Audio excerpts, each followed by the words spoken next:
I held the pouch close to my chest for a second too long. The silk was soft, familiar beneath my fingers, but it didn't calm me like it used to. My hand trembled slightly. Not because I was tired, not physically anyway, but because something inside me hesitated. I had double-checked everything that morning, laid each piece on the bed, touched every clasp and pin like they were parts of my own skin. The faint scent of my perfume clung to the fabric, mingling now with the sharper lavender polish they used on the floors. I told myself it was just jewelry, just gold, stone, and sentiment. But as I stood in that quiet foyer, it didn't feel like I was handing over a pouch. It felt like I was handing over something stitched into me. Years, holidays, laughter that used to echo through this house. The floor creaked softly behind me. I heard her steps but didn't turn around yet. I just held on for one last breath. Then I let go. She opened the door with that same bright smile she always wore. Not warm, just perfect. Too perfect. Her lips curled politely, but her eyes didn't soften. "Oh, good.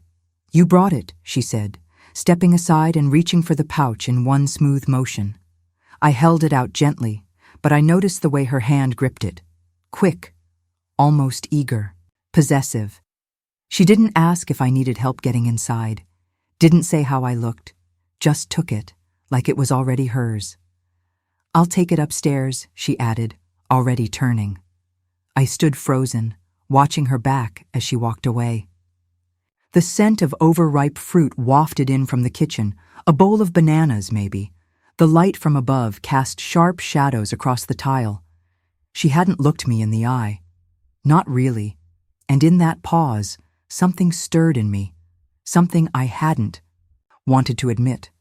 This wasn't kindness. It wasn't family. It was something else entirely. I didn't move, just listened. Her footsteps climbed the stairs, light and steady. Each one softened with distance. I could hear the faint creak of the fourth step. That one always squeaked, and then nothing. It was strange, how much a house could say by going quiet. My eyes wandered to the walls.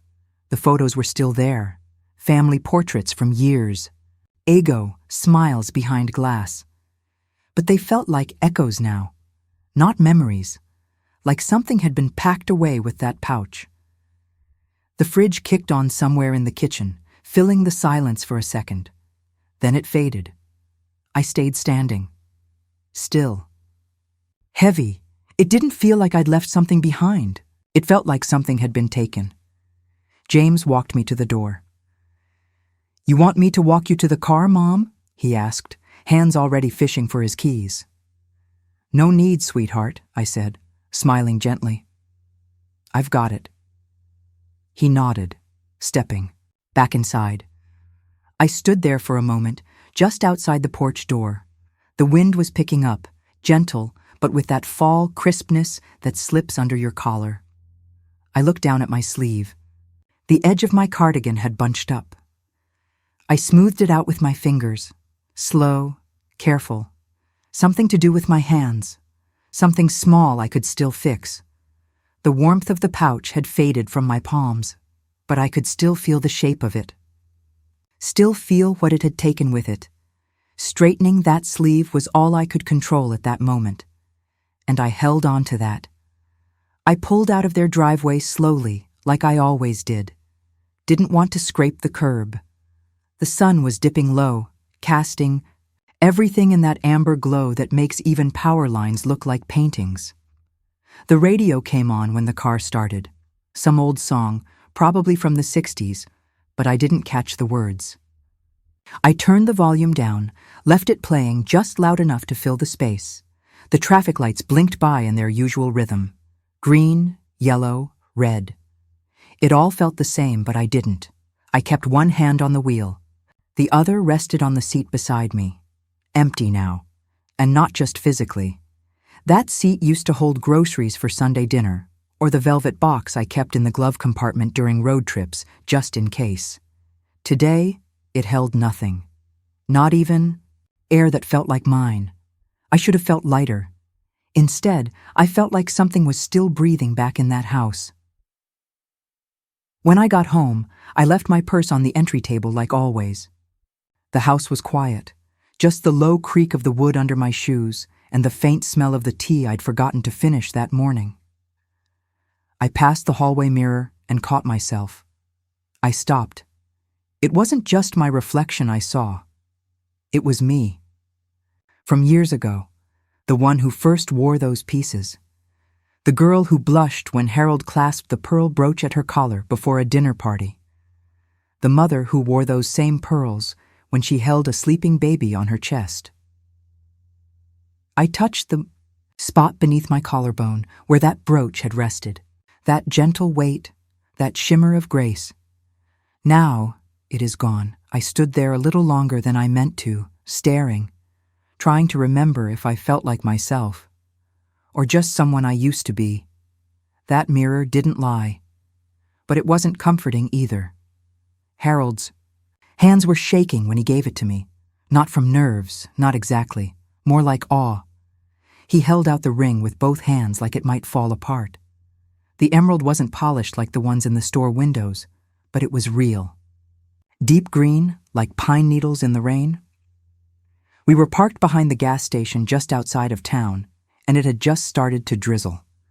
I remember the scent of gasoline mixing with spring rain, and a faint whiff of the rose perfume I dabbed on that morning, though I hadn't thought he'd notice. He did. He cleared his throat and said, "I know it's not much, but it's ours."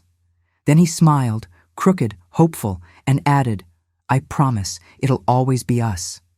The tulip he'd picked up was already wilting, the stem bent in two places. But he tucked it behind my ear anyway, and I let it fall into my lap, laughing. We kissed under a borrowed umbrella, and the world felt new. Forever didn't sparkle, but it was solid. And mine. The attic light caught the edge of the velvet box like it was greeting an old friend. I sat cross-legged on the floor, the wooden boards cool beneath me, dust softening every corner. I opened it the way I always did, slow, careful, like lighting a candle in the dark. Each piece was still there.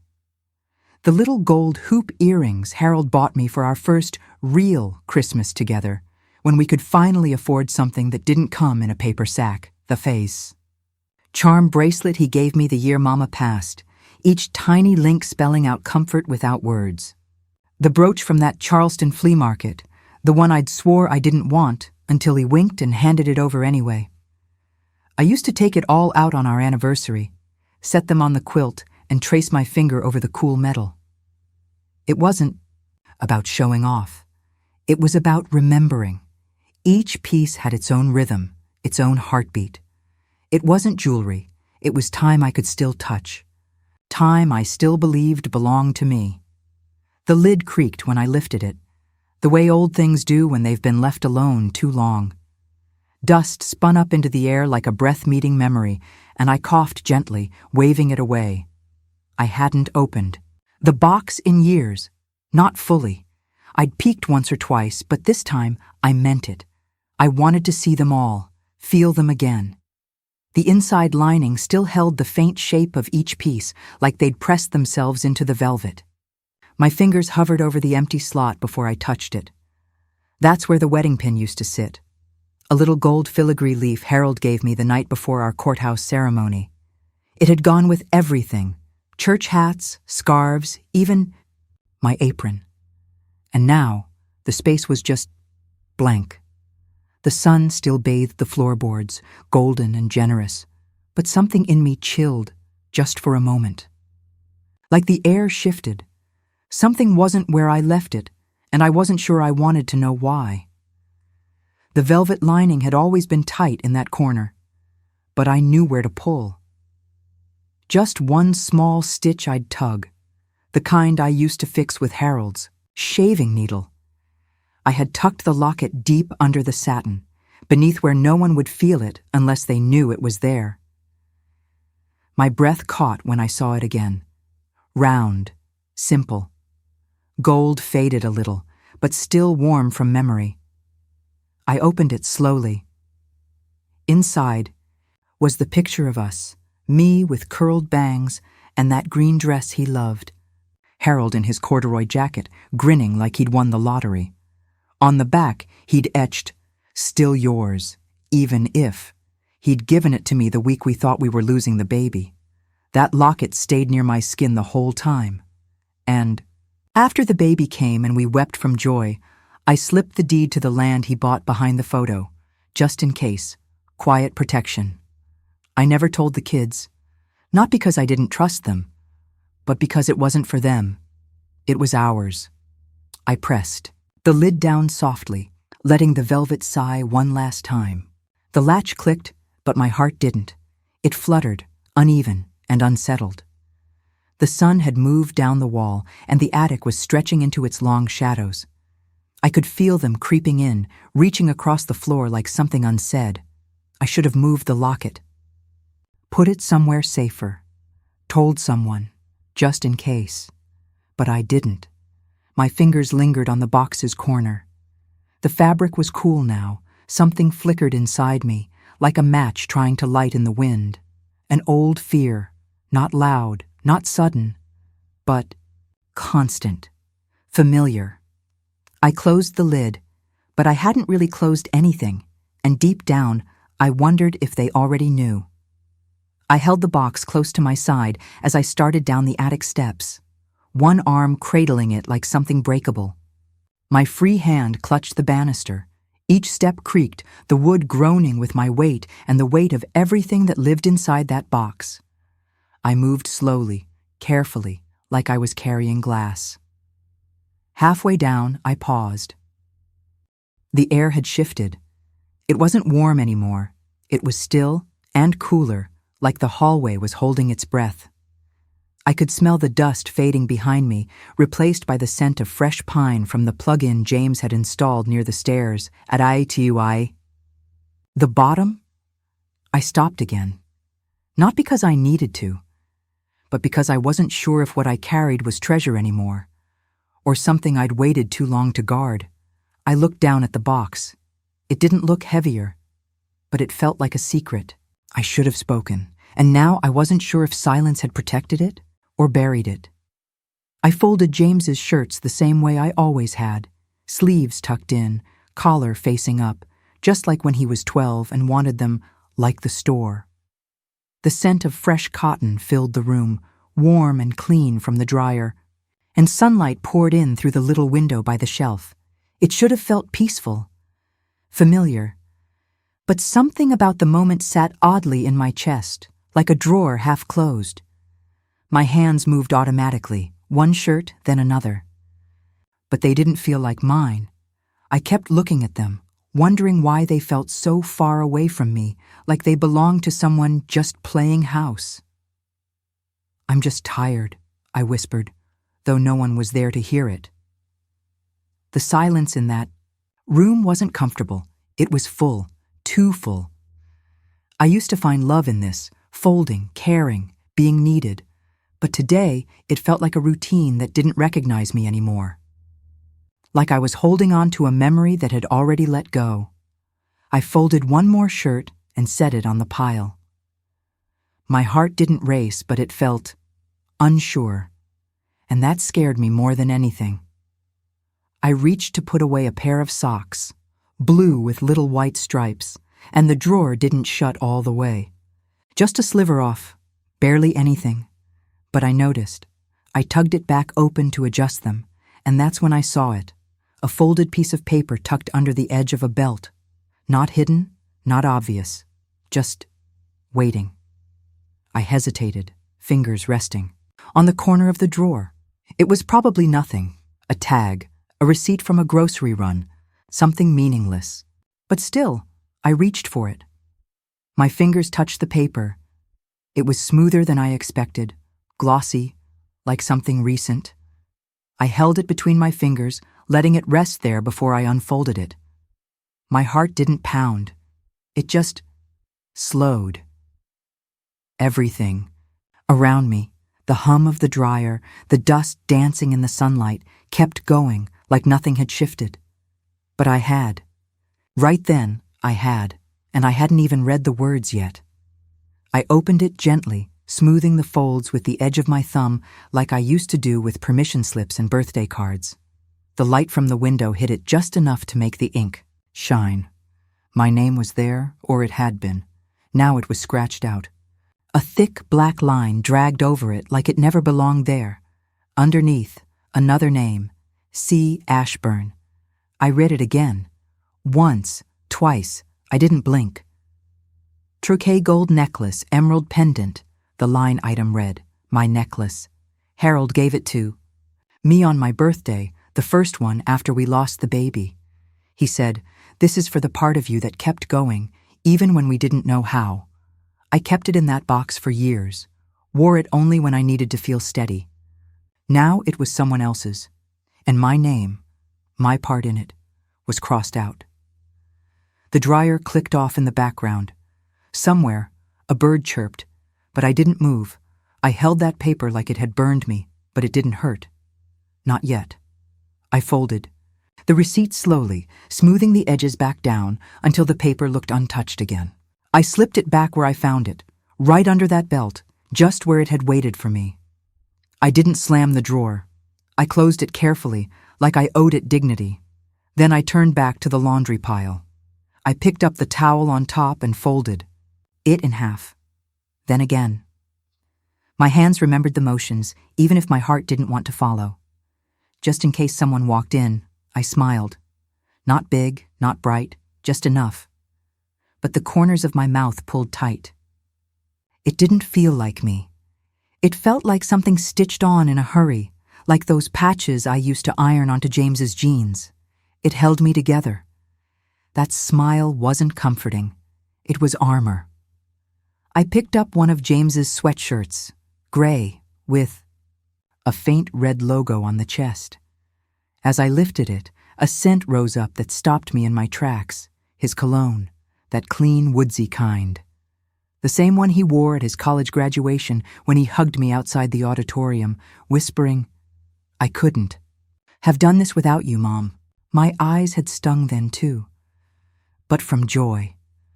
Now it is different, softer, heavier. I brought the sweatshirt closer to my chest, just for a second. I don't know why. Maybe because I missed the boy who used to see me, the one who asked how my knees were doing without me having to say a word. I missed the boy who protected me, the man standing in his place. I didn't know him the same way. I held that sweatshirt longer than I should have, longer than folding required. Then I let it go, one corner at a time. Not out of anger, out of mourning. The room was still. The dryer was silent. The window let in a cool breath of air that touched my wrist, soft like a question. I finished folding everything without a word. One shirt, one towel, one pair of socks. It was quiet work, the kind I used to enjoy. But today, every fold felt like I was putting something back together that didn't want to be whole. The basket emptied. The stacks grew neat, but inside me, something stayed unsettled. I didn't cry. Not yet. But I could feel the pressure of it, the shape of it waiting. A truth had stepped into the room with me, and it wasn't going to leave easy. I looked at the folded clothes perfectly placed, as if that could fix anything. But something precious had been taken, and it couldn't be returned with a receipt. Dinner was halfway over when I asked. I'd been waiting for the right moment, not too early, not too late. James was cutting his salmon into small bites, and the baby had just dropped a spoon onto the floor with a soft clatter. I kept my voice light, barely above the hum of conversation.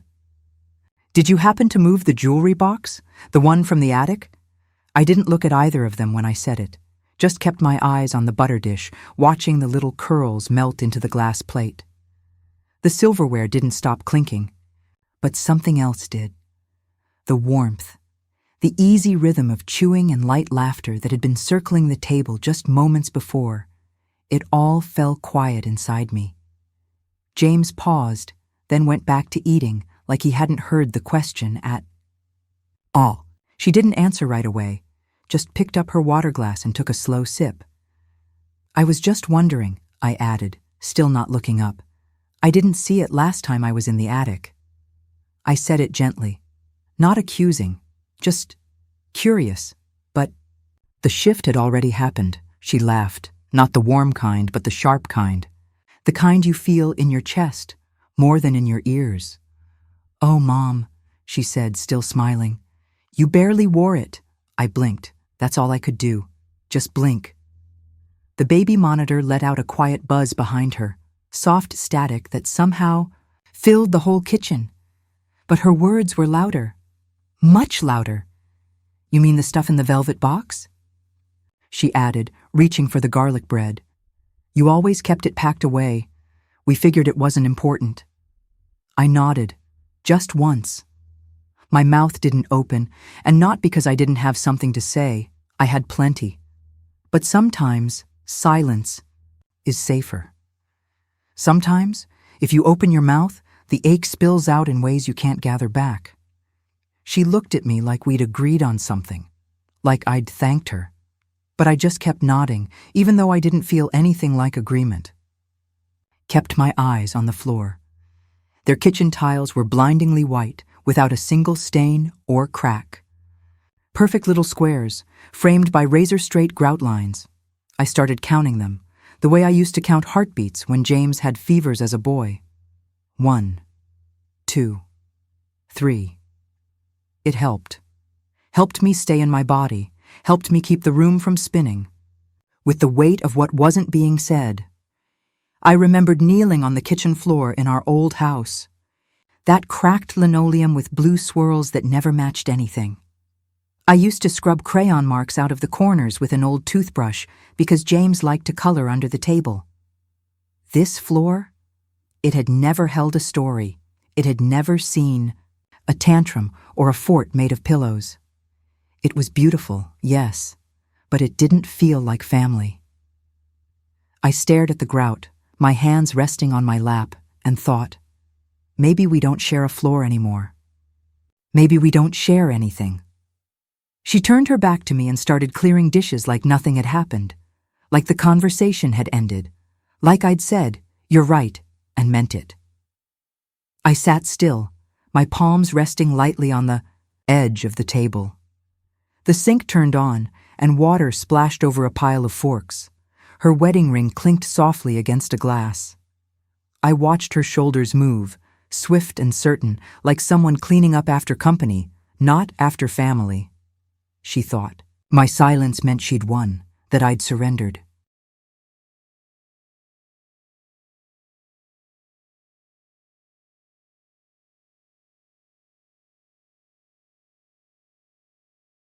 But I've lived long enough to know better. Silence isn't surrender. It's a strategy. I smiled then. A small, practiced thing.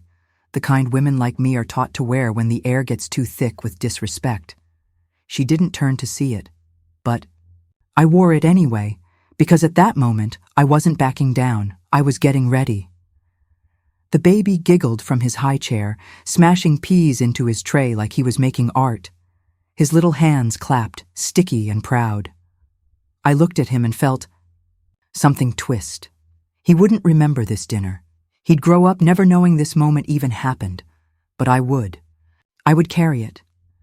I leaned a little closer and whispered, "Peas and porridge hot, peas and porridge cold." His smile widened. The same smile James used to give me when I sang it to him while rocking him to sleep.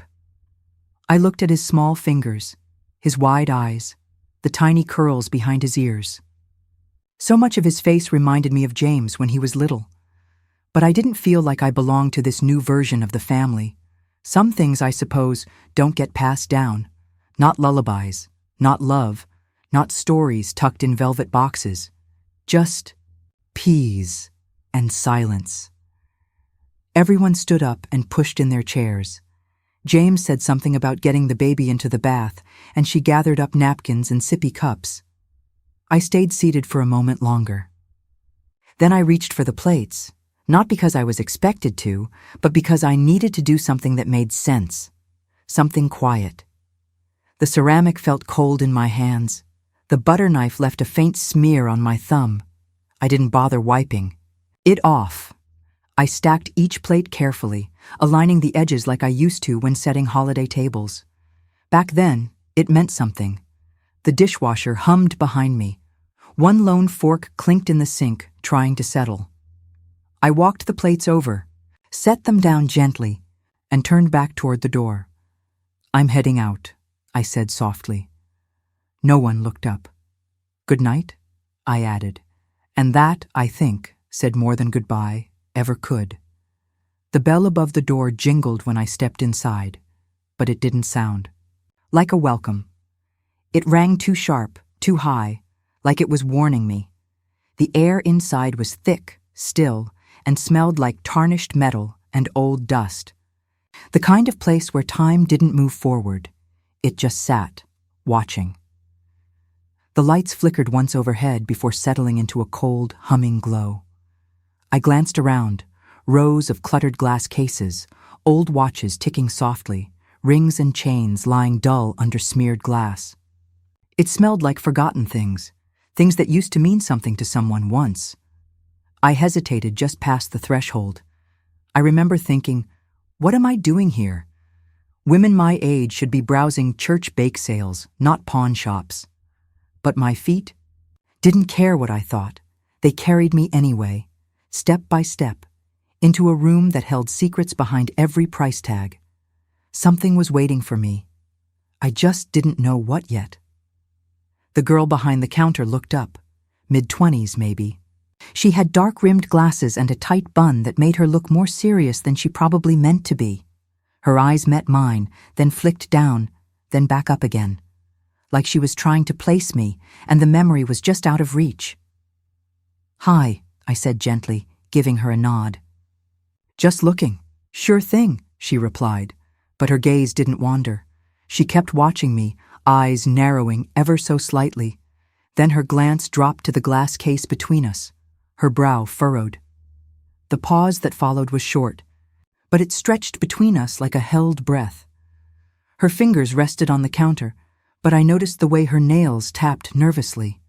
Once, twice. My stomach turned.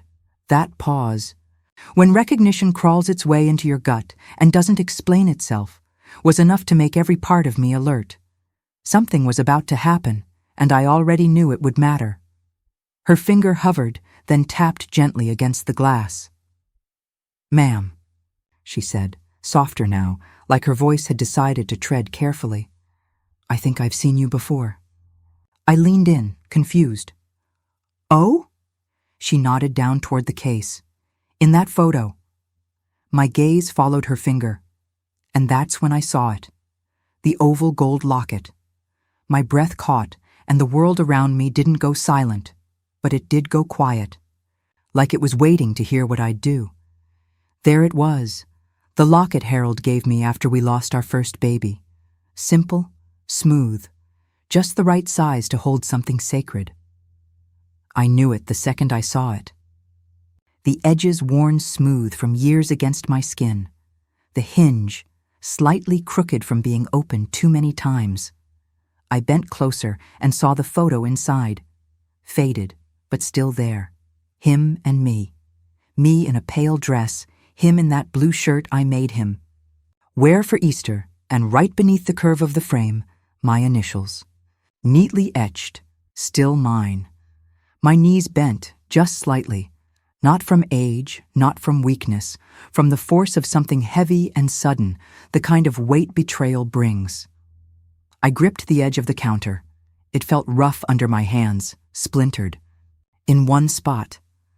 I held on like it was the only solid thing in the room. The girl didn't say anything else. She just watched me. Maybe she saw the way my fingers turned white at the knuckles. Maybe she didn't know what to say. I didn't cry.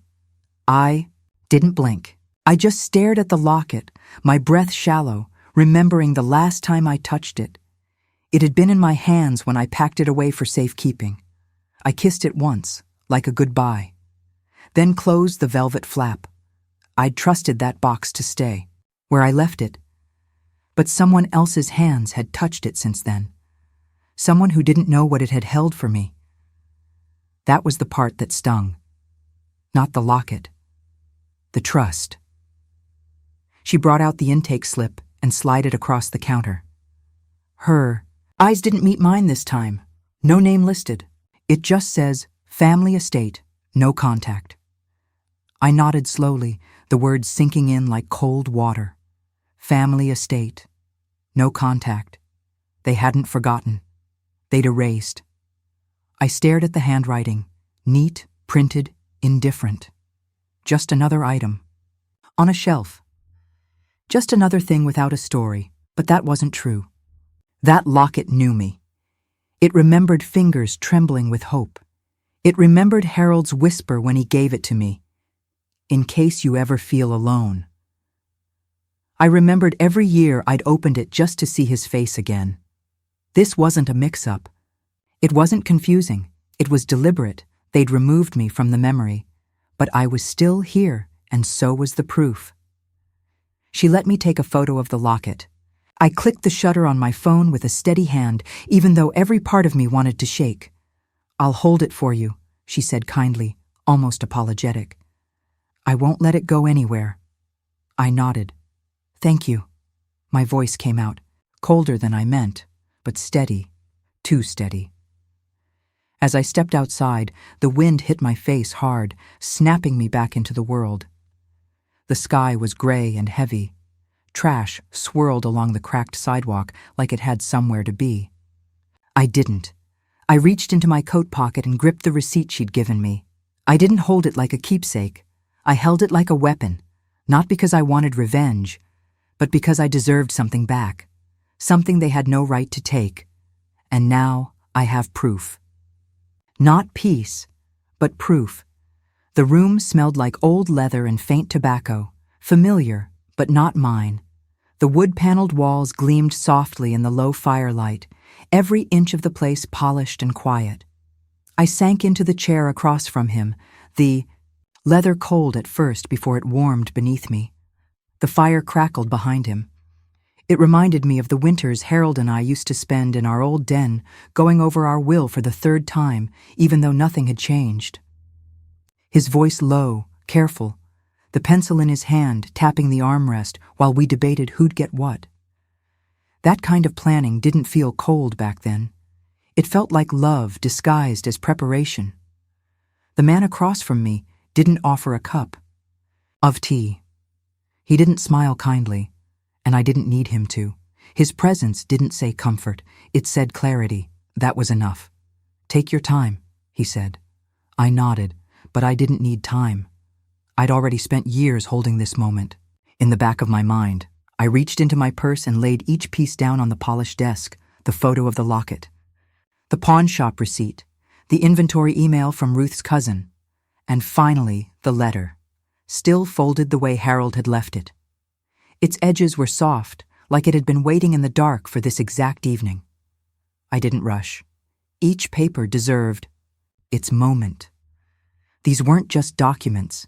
They were the trail I had followed, step by painful step. My hands didn't shake, not because I wasn't angry, but because I was finished being afraid of what they might say. Each piece spoke for me. He adjusted his glasses and pulled one of the papers closer. I looked up. He wasn't surprised, not shocked, not even curious. He was just ready. Like this kind of story had come across his desk more than once. That didn't comfort me, but it did steady me because I wasn't alone in this anymore. He scanned the page for barely 10 seconds, then looked up. He didn't blink, didn't lean back in his chair, just said, "This won't be hard." His tone was calm, bordering on bored, like someone going over a grocery list. I sat still, processing it. He flipped the paper over and scribbled something down. That was it. No gasps. No lectures. No pity. It should have made me feel relieved. Maybe it did, a little. But mostly, it made me miss the world where lawyers weren't necessary, where you could trust the people in your kitchen not to sell the pieces of your life behind. You're back. Still, his voice held no doubt. And in a world that had treated me like I was small and forgettable, That kind of certainty felt like a warm coat on a cold day. I unfolded the letter carefully, smoothing out the edges. The seal was still intact, red wax, slightly cracked now, but Harold had pressed it with his class ring like he always did when something mattered. I handed it over without speaking. He broke the seal gently and began to read. It was Harold's handwriting, tight, neat, always in black ink. I'd almost forgotten how strong it looked on paper. But there it was, clear as ever. The language was formal, he'd written it like a lawyer himself, but I could still feel the softness underneath. He'd drafted it the year before he passed, quietly, without asking me. Not to hide it, but to protect me. I swallowed the lump in my throat and looked down at my hands. They were still, resting on my knees. I didn't need to read the words. I remembered them. Even gone, Harold had made sure I wasn't left behind. Not legally. Not emotionally. He had made me seen, and after everything, I needed that more than I realized. I like to imagine how it happened. James, walking in from work, still holding his thermos, bills in one hand, envelopes in the other. He probably opened it right there at the counter, thinking it was junk, but it wasn't. The envelope was white, plain, no markings, just weight.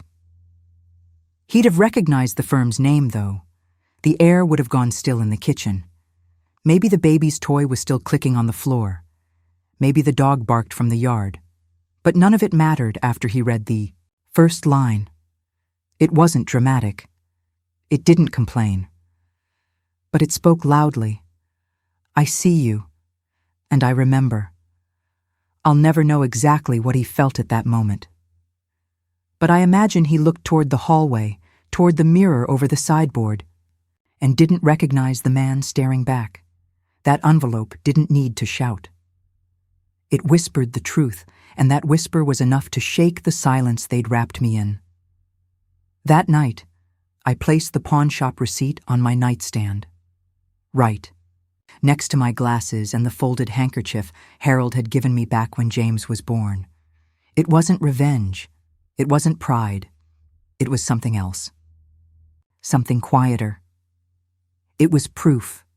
Proof that I wasn't confused, that what they did wasn't some mistake or misunderstanding, that I hadn't imagined the betrayal, that something had been taken, and I had the strength to take something back. I turned off the lamp, the click loud in the still room. Outside, the wind brushed against the window like a sigh. I pulled the quilt to my chin, let my fingers settle over the edge of the paper, and closed my eyes. And for the first time in months, I slept. Not because the fight was over, but because I finally knew. I hadn't disappeared. The patio smelled like sunscreen and chlorine, the way every good summer day should. Plastic chairs creaked as we settled into them, and wet towels hung over the railing like lazy flags. Ruth had her usual lemon water. Second cup, she said with a grin, and the ice cubes clinked softly as she swirled it. She leaned in a little, just enough to make me curious. That sparkle in her eye meant she had something worth hearing. Ruth always knew things before the bulletin board did. She had a way of gathering secrets without asking for them. I heard Marlene's grandson is dating a lifeguard, she whispered first, as if that was the headline. I laughed and nodded, thinking this was just another easy chat, two women watching the sun dance on pool water and passing time the way old friends do. But then her voice dropped lower, and she said something that made the breeze stop for just a second, and that something would change everything. She took another long sip, then tilted her head like it was nothing. My cousin, she said casually, works inventory at that fancy appraisal place downtown. I looked at her over the rim of my iced tea, trying not to let the surprise register too quickly. Oh? Mm-hmm, she nodded. He handles estate pieces, antique stuff. All of it gets logged. The ice in my cup tapped against the glass. I stirred it slowly, watching the lemon slice float to the top. I kept my face calm, but inside, my heart had started to race. not in fear. In motion, like it had finally remembered it could move again. I didn't jump at it, didn't ask questions too fast, just smiled and said, "Interesting," as if it hadn't cracked open a door I'd been pounding on for weeks. Ruth didn't press. She never did. She just gave the window a little nudge, and I walked right through it. By dinner time, Ruth had already texted her cousin. I wasn't expecting much. Maybe a name, a vague detail I could tuck into a folder and forget about. But when I opened my email, there it was, a scanned image of a handwritten logbook. No explanation. Just the scan. I leaned forward, adjusting my glasses as the soft hum of the TV filled the background. A nature show, something with whales. But I didn't hear a word of it. Her name, clear as day, beside the words, family inheritance. Claimed by daughter-in-law. My breath caught when I read the next line. The name of my necklace, written just the way I used to label it in the attic box. 2 hyphens. 1 capital letter is slightly larger than the rest. That was my handwriting. Style, not hers, not anyone else's. The room didn't erupt. The stew on the stove kept cooling. But something inside me settled for the first time in weeks. This was no longer a feeling. It was a fact. I read the message again and again. She claimed it was her mother's. Ruth's cousin had written. My hand found the armrest, gripping, tight enough to whiten my knuckles. I closed my eyes, not from exhaustion, but to hold back everything threatening to pour out. It wasn't just that she lied. It was that she'd rewritten the story and pushed me out of it entirely. The necklace Harold gave me after my second miscarriage, the one I clutched while he held my hand through the silence, the one I wore for strength and for sorrow, was now someone else's heirloom, not stolen, reassigned, as if I had never existed, as if the story started after me. But now I had something she didn't, her words, written down, documented, unchanging, and those words gave me weight. I clicked forward, typed one line, "You'll want to see this." My finger hovered above the send button for just a second longer than necessary, not because I was unsure, but because this moment deserved a pause, not for drama, for respect. Then I hit send. The sound of the email flying off felt softer than I expected. Final, but not loud.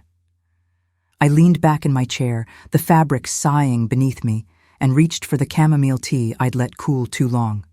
1 sip. Warm enough. The silence in the room was different now. Not heavy, not lonely, just still. And in that stillness, I smiled. A real one this time. Not the kind you wear to survive, the kind you wear when truth finally gets its shoes on. The next morning, I passed Ruth in the hallway. She had her swim bag slung over one shoulder, towel poking out the top, and her goggles dangling from 2 fingers like earrings. She gave me a look over her coffee cup, one of those looks women give when they've helped you tip the scale just enough to matter. I didn't say a word. Neither did she, but I smiled, and she nodded once. That was all we needed. I used to think justice came in courtrooms and closing arguments. I used to think power belonged to the loudest one in the room. Turns out, it sometimes wears floaties and flip-flops, sips lemon water, and leans in with a twinkle in her eye at the pool patio. And I, for one, will never underestimate the women who ask the right question over a plastic cup of citrus. The bench beneath me was smooth and cool, the kind of polished wood that had heard every kind of story. It smelled faintly of varnish and something older, dust, maybe, or time. The ceiling fan above clicked softly as it turned, just enough to move the air without changing the temperature. Someone behind me coughed. Someone else shuffled papers. I kept my eyes forward. Sunlight streamed in from the tall windows, falling in long strips across the floor like ribbons you didn't dare touch. The room was full, but quiet. the kind of silence that made you feel like even your heartbeat might echo.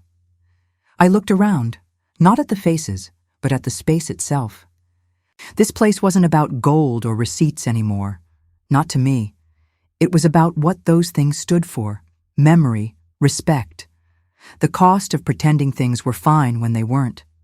I sat still, listening to the hum, the hush, the weight of it all, and I reminded myself, I belonged here. When they called my name, I didn't stumble. I stood slowly, the way you do when your body knows grief like an old friend. I walked to the witness stand, not rushed, not afraid, just steady. Each step felt like it carried more than my own weight. Lowered myself into the seat, adjusting my skirt at the knee like my mother taught me. The wood beneath me didn't creak. It just held me. I folded my hands in my lap, not to hide anything, but to anchor something. My fingers rested one atop the other, my rings clicking softly together. Fewer now than there used to be. The spaces between them are more noticeable than I liked. I didn't look at my son, not yet. Instead, I looked at the judge, and I waited, because sometimes dignity is quieter than truth, and still, just as strong. He looked young, younger than I expected. Younger than James, even. His robe hung neat and crisp, and his pen tapped once against the edge of his pad before he spoke. His eyes were kind, but tired, like someone who's read too many complaints and not enough stories. Why wait this long? Ma'am, he asked. Why not say something sooner? It was a fair question, the kind that sounds simple unless it belongs to you. For a moment, I didn't see a judge. I saw a boy asking his mother why she didn't speak up. Why did she let it happen? I took a breath. Just one. It settled low in my chest, warm and thick.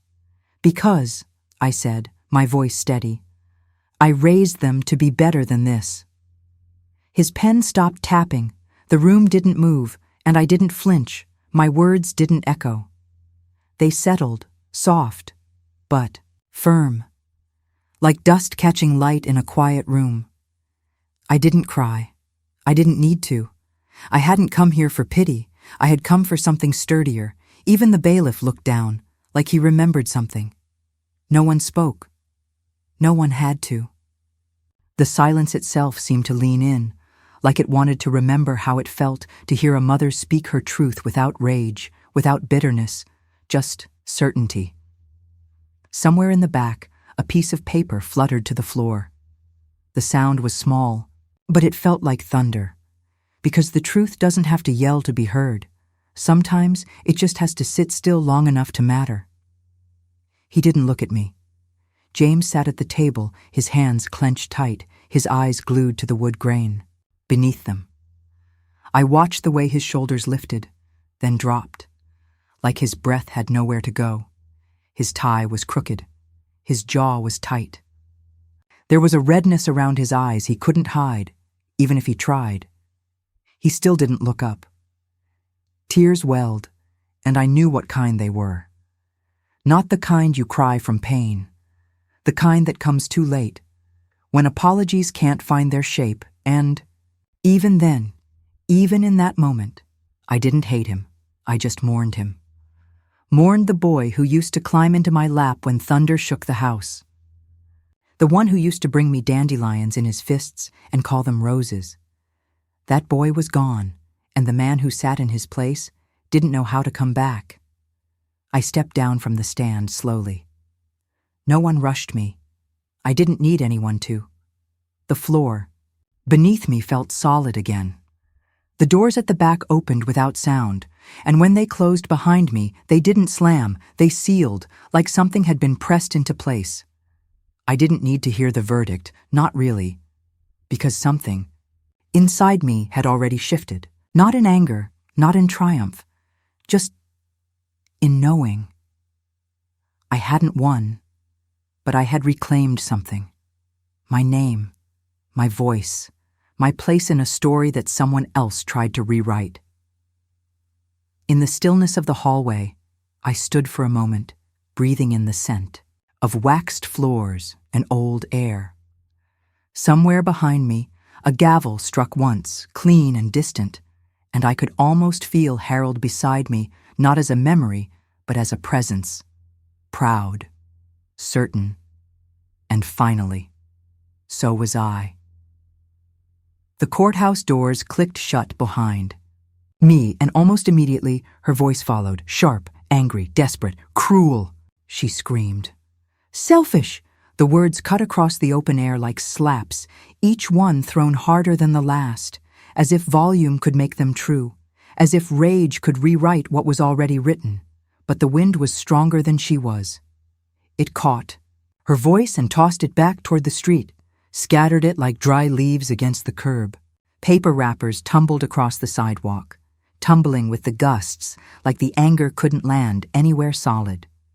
The sun was still bright, low in the sky now, and the stone beneath my feet had held the day's heat. I could feel it warming through the soles of my shoes.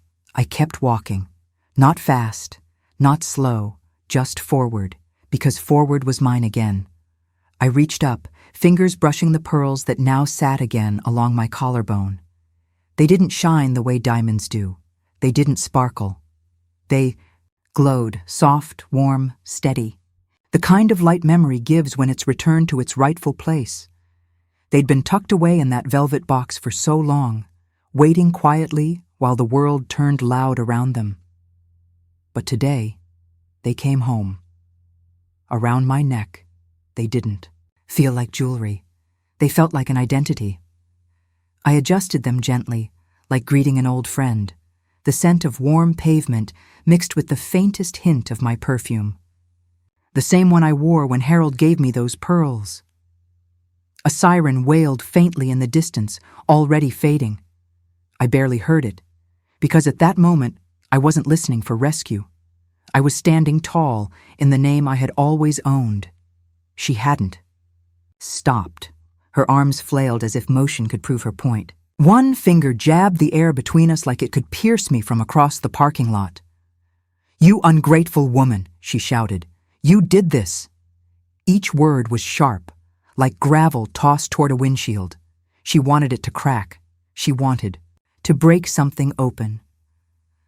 But I didn't flinch. Her rage didn't reach me. Not anymore. I had walked through storms much worse than this. Ones that didn't come with yelling, but with silence that cut deeper. Disappointment that curled into your bones. This was just weather, and I knew how to stand through it. Birds chirped above, their song clear and bright despite the noise. A car door slammed somewhere behind me, but I didn't turn. She pointed. I didn't move, because when someone's voice no longer lives in your truth, it can't touch you. I shifted my purse on my shoulder and slid my hand into the side pocket, Messiaim. Fingers found my keys, the cool bite of the metal grounding me more than anything else could in that moment. Didn't grip my chest. I didn't tremble. I didn't explain myself. I held the keys, not to leave, but to remind myself that I could, at any time, by choice. I stood on my own 2 feet with the sun behind me and her voice trying to catch up, but never quite reaching. There was no apology to give. Nothing left to defend. I wasn't standing in guilt. I was standing in clarity, and that, I'd learned, was a place no one could push you from. Not even family. I didn't raise my voice. I didn't turn around. I let her words hang there, unanswered, until they faded into the wind like the end of a storm that ran out of rain. There was a time I would have said something back, explained myself, tried to mend something that couldn't hold weight anymore, but not now. Now I understood what silence could be. It wasn't fear, it was freedom. I walked across the parking lot without looking back. The last golden light of the day stretched long across the asphalt, brushing everything with a kind of soft farewell. Even the air felt different, quieter. Like the courthouse had exhaled, and so had I. Behind me, the echo of her shouting slipped away. But around me, within me, There was only stillness, and it belonged to me now. The velvet cloth unrolled with a soft whisper, its edges curling slightly like it remembered being folded too long. I laid it across the coffee table, smoothing it flat with both palms.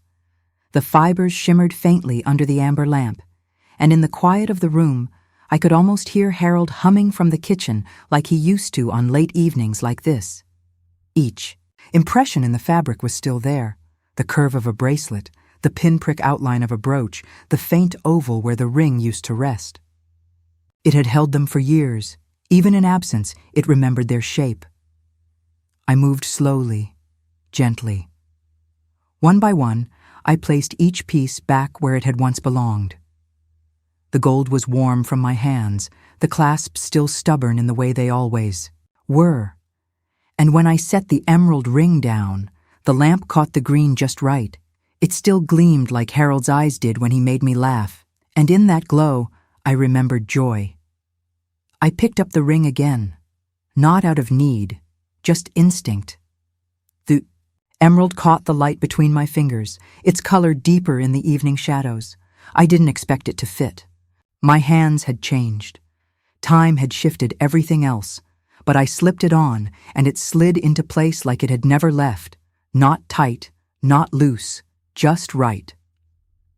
My hand rested on my lap, palm up, and I stared at the stone, not for its value, but for what it had meant. I remembered the cold morning Harold gave it to me, standing in line at the county office, the wind tugging at his coat sleeve as he brushed my hand with his thumb before sliding it on. It hadn't been fancy, but it had been forever.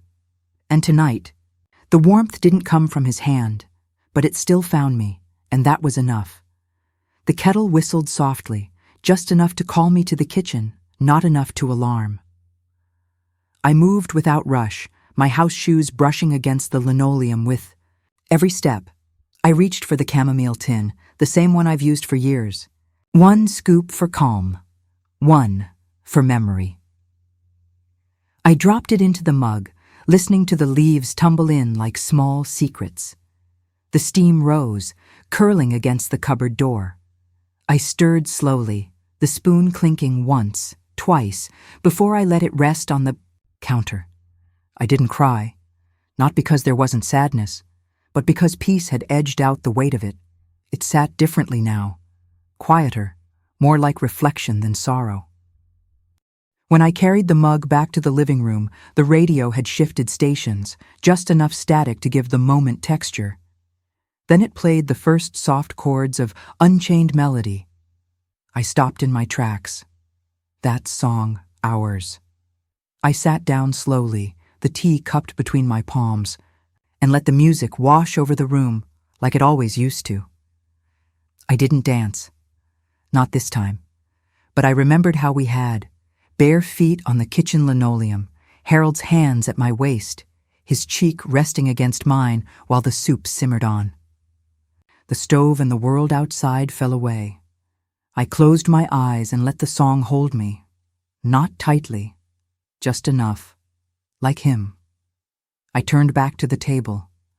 One by one, I touched each piece. The brooch from Savannah, still shaped like a magnolia bloom. The charm bracelet Harold gave me for retirement. Each charm, a soft little jingle of memory. The earrings I bought myself the year no one remembered my birthday. Not expensive, but bold. A reminder that I didn't need permission to celebrate myself. My fingertips traced every edge, every clasp. They didn't rush. Neither did my heart. Each one had waited for me, and tonight I gave them what they had given me. Time. Time to be seen. Time to matter again. When I looked at them all, lined up quietly, no longer forgotten, they shone like witnesses, not to crime, but to love, to lose, to survive. So much time had been taken from me. Birthdays passed in silence.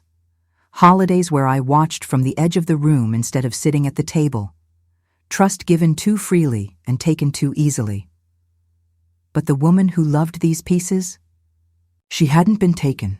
She was still here, And now she had her name back, her place back, herself back. I folded the cloth slowly, tucking each corner in like it was a bedtime ritual. I didn't speak out loud, but something inside me did. Never again. Never again would I hand over what was mine without looking closer. Never again would I trade silence for peace. I slid the velvet cloth into the drawer and closed it with care, not anger, not fear, just closure. I turned off the lamp. The room slipped into moonlight, silver streaks dancing through the sheer curtains. The radio had faded into a soft hush. I walked down the hallway, pulled back the quilt, and climbed into bed. The receipt still lay on my nightstand. I didn't touch it. I didn't need to. I pulled the covers to my chin, the scent of lavender from my lotion still fresh on my skin, and I slept. Not because the world had changed, but because I had. I didn't think I'd find peace by laying out old jewelry, but here I am, whole again in the quiet.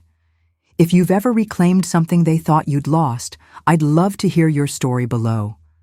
And if you'd like to sit with me again sometime, you're always welcome here.